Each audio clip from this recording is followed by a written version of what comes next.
order to understand a little bit more the idea of Chav Beis Shvat, and especially in light of the Sikha that the Rebbe spoke, Chav Beis Shvat Tafshin Nun Beis, I want to start by just going over a little bit the occurrences of those days on that specific year. We were Bachrim in some 70, and one of the things that sticks in the mind is that the days before Chav Beis Shvat, specifically Yud Shvat time, the Rebbe was very strongly suffering from his feet, to the extent that on Erev Yud Shvat, when the Rebbe came into Shul, the Rebbe walked very slowly, was bent over from the pain in his feet. Chav Beis Shvat was on a Monday. On Sunday night, the Rebbe davened by the Amud. The Rebbe said a short sikha.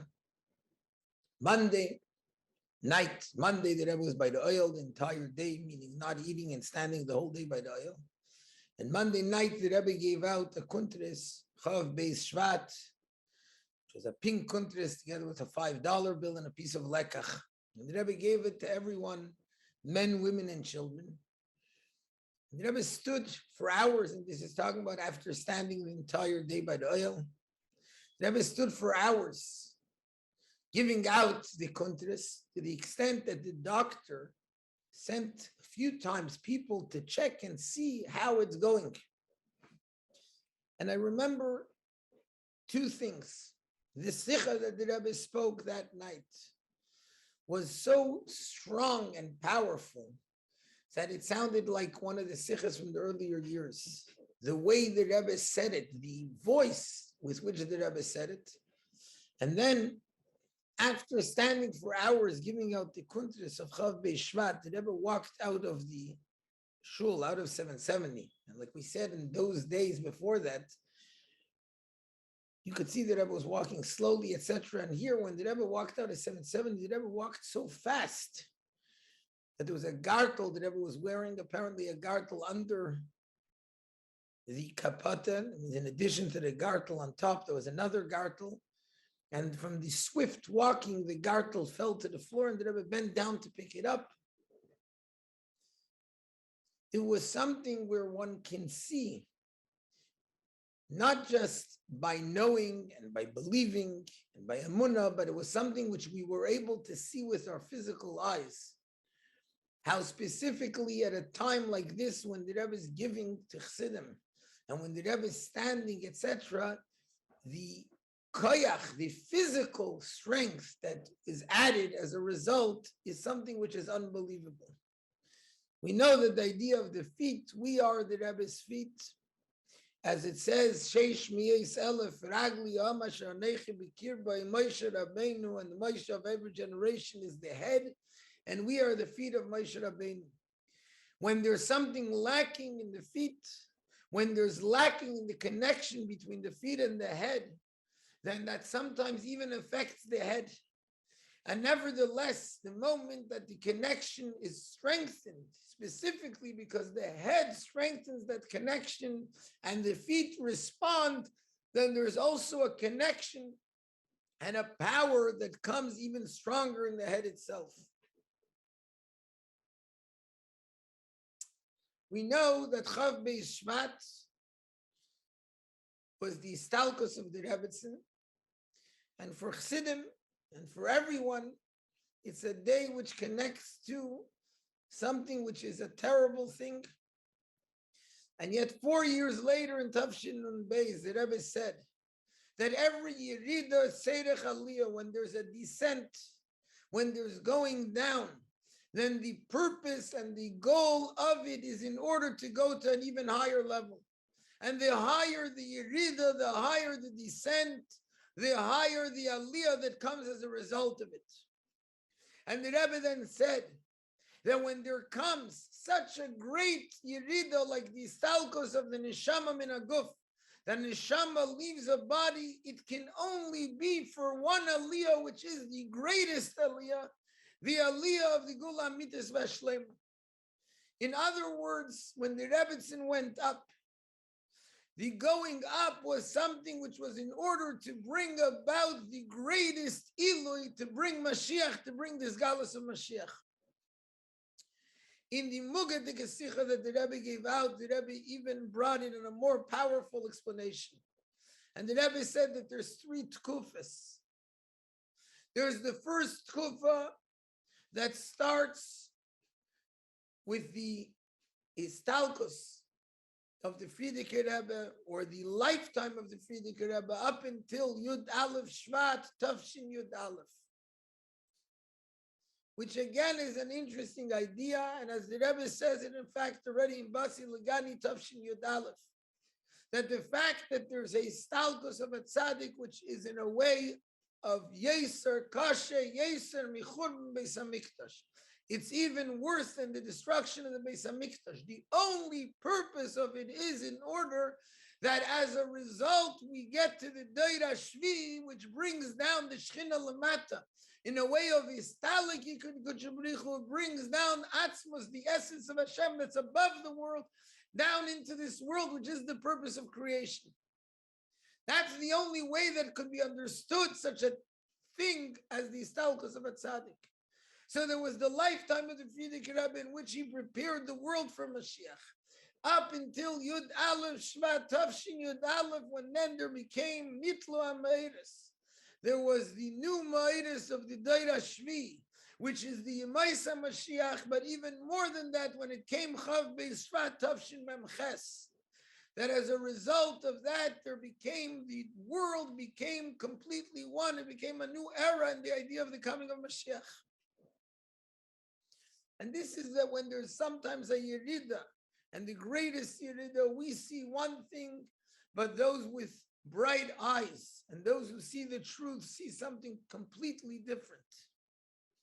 And the completely different that they see is the fact that it's not only that we're now heading towards Mashiach, but rather that we are already in a place where our existence and the existence of the Gili of Mashiach is 1 Chav Beis 11 times 2, the Melamata Lamayla Melamata Lamata, it's all completely one. And the way to bring about that one is specifically through the idea of B'schus Nashim Tzidkaniyes, Nigalu Aviseinu Mimitzrayim, and B'schus of Nashim Tzidkaniyes comes the complete Geulah. And as the Rebbe explains it, that the Arizal says, that the neshamas of our generation are a gilgul of the neshamas that left Mitzrayim.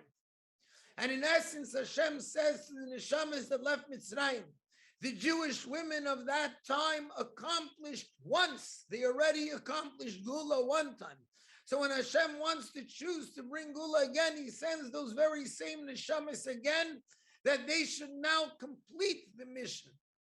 And when there came a time when it was time already to bring this Galus of Mashiach in its fullness in the world, to connect above and below, then it had to be specifically through the greatest woman, but specifically through a woman of the generation, the one who's the most connected, both to the Nasi of Deira Shishi and to the Nasi of Deira Shvi, the daughter of the Frierdiker Rebbe, and Ishta Kigufay of the Rebbe, of the leader of the 7th generation of Melech HaMashiach, who actually makes it happen, but it happens specifically through it coming through the schus of the Nashim Tzidkaniyas and of the Isha Tzidkaniyas of the generation.